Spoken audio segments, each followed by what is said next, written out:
Roll A, take A.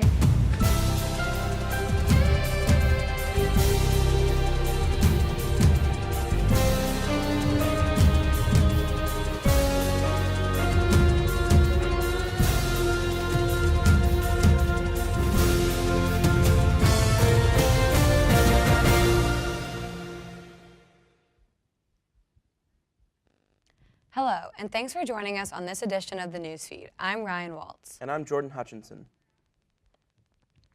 In 2018, nearly 2,000 Americans have died from gun-related violence. On March 24th, millions of demonstrators around the world marched for their lives. The main event in Washington, D.C. was coordinated by survivors of the February shooting in Parkland, Florida. Now that the march is all said and done, activists are looking to Congress to make changes in gun regulation. The ban on military-grade weapons might be more achievable, as a 2010 Supreme Court ruling restricts regulations on handguns. I think really much larger restrictions on handguns would be required for that to really see a statistical drop in gun violence resulting from legislation. The teens have called themselves members of the mass shooting generation and pled with rally-goers to register to vote. Beginning in 2015, charitable platforms were added to Virginia Tech's homecoming candidate requirements in an effort to make homecoming more than just a popularity contest. Candidates are challenged to present a platform they are passionate about bringing to Virginia Tech's campus. If crowned homecoming king or queen, the winners are asked to create an event during spring semester that the Virginia Tech and Blacksburg communities can get involved with. However, this year's homecoming queen is taking the challenge a step further. Newsfeed reporter Alexis Walsh has more on the story. This is my sash. You can see.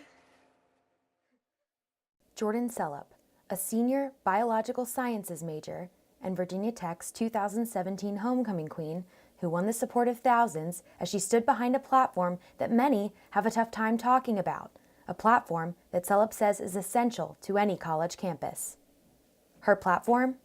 Step up when sexual assault happens on your campus. The Step Up program, a pro-social behavior and bystander intervention program that educates students to be proactive in helping others. So this campaign is more than just an awareness campaign. It's a campaign about protecting the people you love and protecting the people around you. And I think that once people kind of heard that, it really resonated with them. Following her win in October, Sellup has worked continuously to bring the campaign to Virginia Tech's campus with the hope that one student leader from every organization will join the coalition. I don't think I've ever seen a candidate that has been this intentional with making sure that she is living out what she said she was going to do. She wants to educate the student body. She wants to make sure that people have a place where they can go to learn and to really, engage themselves in what they can do as, active bystanders here on campus. Sellup's campaign started right here at the Pylons, and she hopes that the Step Up campaign will continue at Virginia Tech for years to come. Reporting in Blacksburg for the Newsfeed, I'm Alexis Walsh. The Blacksburg Parks and Recreational Department is preparing for springtime. The locals are getting involved and taking advantage of the activities offered. Newsfeed reporter Amber Miller tells us how. Blacksburg, Virginia is consistently ranked among the country's best places to live, study, and work. And this time of year, you start to see an increase in the town movement. What better organization to help with this than the Blacksburg Parks and Recreational Department? Blacksburg is known for their positive and healthy lifestyle residents, and with plenty of parks and recreational activities offered, it makes it so much easier. Now with springtime right around the corner, it's time to kick the maintenance into gear. After the snowy weather, the maintenance team works hard to keep the parks and centers in check for the upcoming season. The employees of each center also make sure they correctly set up for classes and fitness activities for club members. So I set up for fitness classes in the morning, and I check in the seniors who come for that, and they have bridge games here as well that I set those tables up for, and just various stuff like that. Many locals have said that Blacksburg Parks and Rec Department is a place of growth for themselves and their families. My kids grew up here. Always used to take them over to the various parks, and so I really enjoy Blacksburg and the Parks Department, and I've been a supporter in certain ways. Blacksburg Parks and Rec plan to see plenty of activities and fun for all families this spring. Reporting for the Newsfeed, I'm Amber Miller. The town of Blacksburg has recently launched the first survey in a series of customer satisfaction surveys in partnership with the Blacksburg Business Relations Committee. The theme of the survey is simple: how are we doing? Newsfeed reporter Samantha Smith joins us with more. Samantha?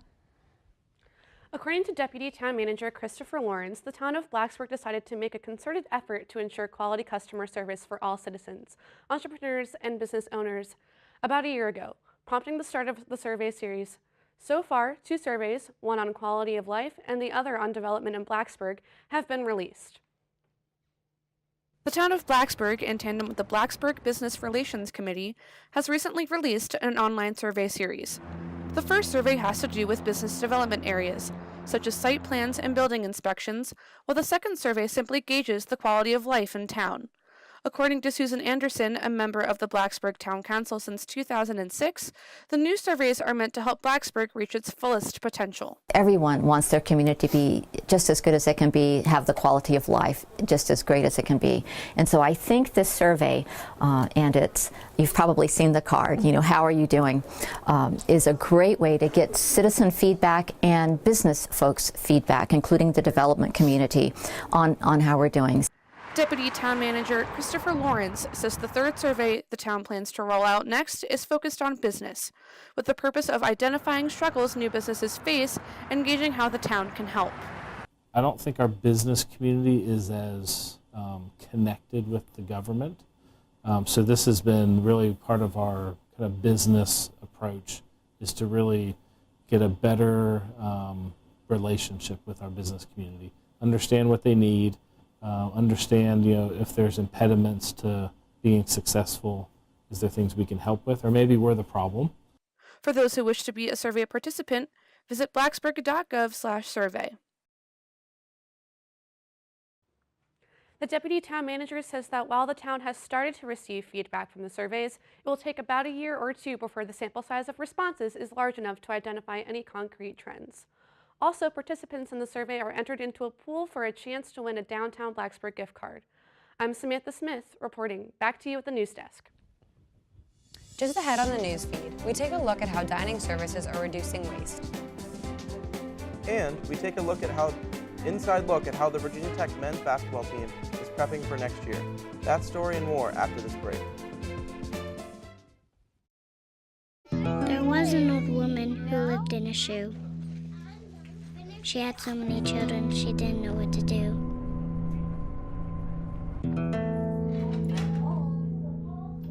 She gave them some broth without any bread and kissed them all soundly. Lights out. Good night. And put them to bed. Hunger is a story we can end. End it at feedingamerica.org. Maybe you can make retirement happen.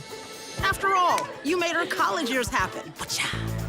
Opening that education savings account when she was little. Spearheading a campus tour.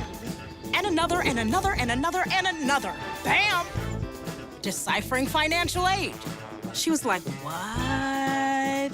Well, now she's like, you aced planning for college. Now get the tips you need to get on track at aceyourretirement.org. Look at you. You're at the top of your game. You're unstoppable. Nothing can throw you off track.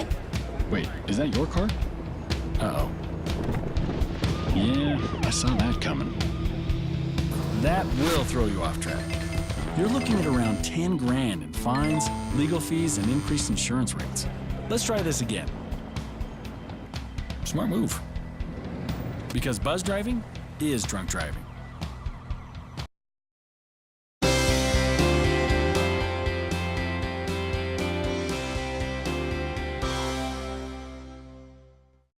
Welcome back to the news feed. I'm Jordan Hutchinson. And I'm Ryan Waltz. Virginia Tech's first annual Giving Day took place on March 20th. In the span of 24 hours, over $1 million was raised for the university. Along with Giving Day, there was also recently a $20 million donation given by a Virginia Tech alumni. While some funds are donated to specific groups on campus, other donors give the Virginia Tech the choice to where they want to allocate the donation money. Newsfeed reporter Ian Andrews tells us how those donations are allocated at Virginia Tech. With recent donations at Virginia Tech totaling to over $20 million, a big question is how that money is going to be allocated. In the vast majority of cases, donors give money to the university with a specific goal in mind. When you look at the way that philanthropy comes to Virginia Tech and where it goes to, the number one matchup there is what does a donor want to give to? Last week, we got one of our biggest gifts ever, $20 million. What's it going to? The Honors College. Why? Because an alum who believes in leadership development and the need to develop future leaders. The investments mean a lot to Virginia Tech's student body. However, certain students think that they should have a say in what the money is going to be used for. You know, just because someone donates a lot of money, you know, there's also, the next question is what to do with the money. I'm happy that people are donating, but at the same time, I feel like the students should be involved in the question of what to do with the money. For the vast majority of donors at Virginia Tech, they donate with a purpose, meaning they know where they want their money to go and they know where they want it to be used.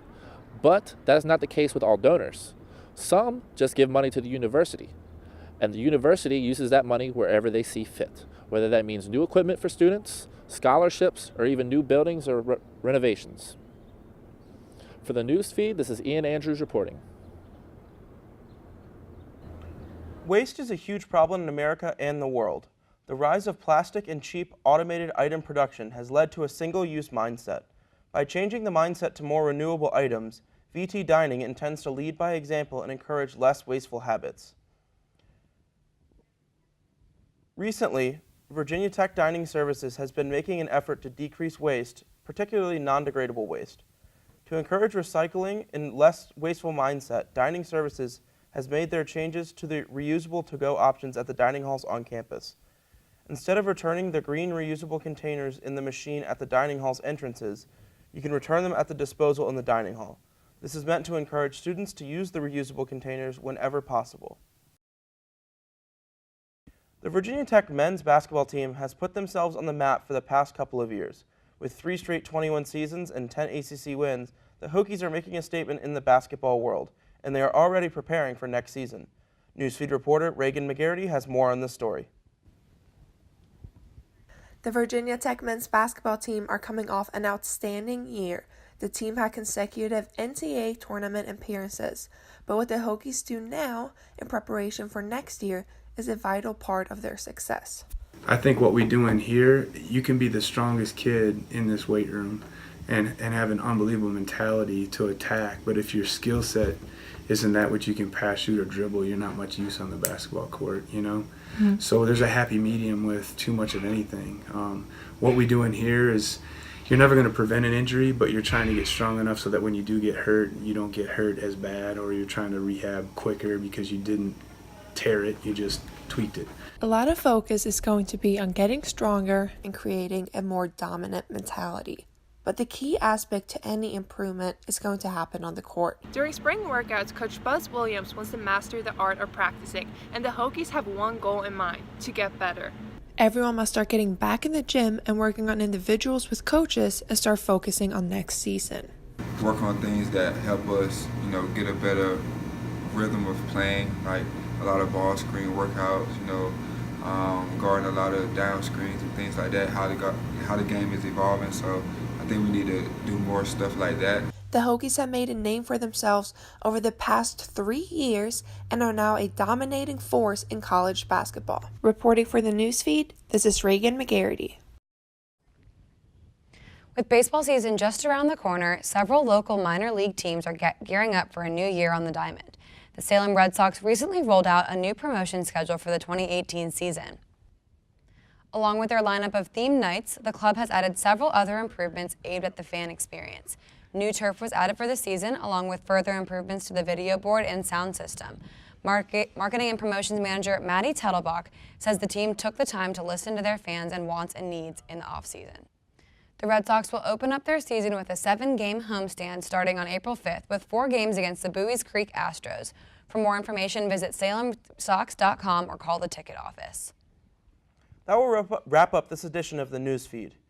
If you have a story idea for the Newsfeed, let us know. Send us an email at thenewsfeednrv@gmail.com. And as always, you can also connect with us the newsfeed on Facebook and Twitter. Thanks for watching. I'm Jordan Hutchinson. And I'm Ryan Waltz.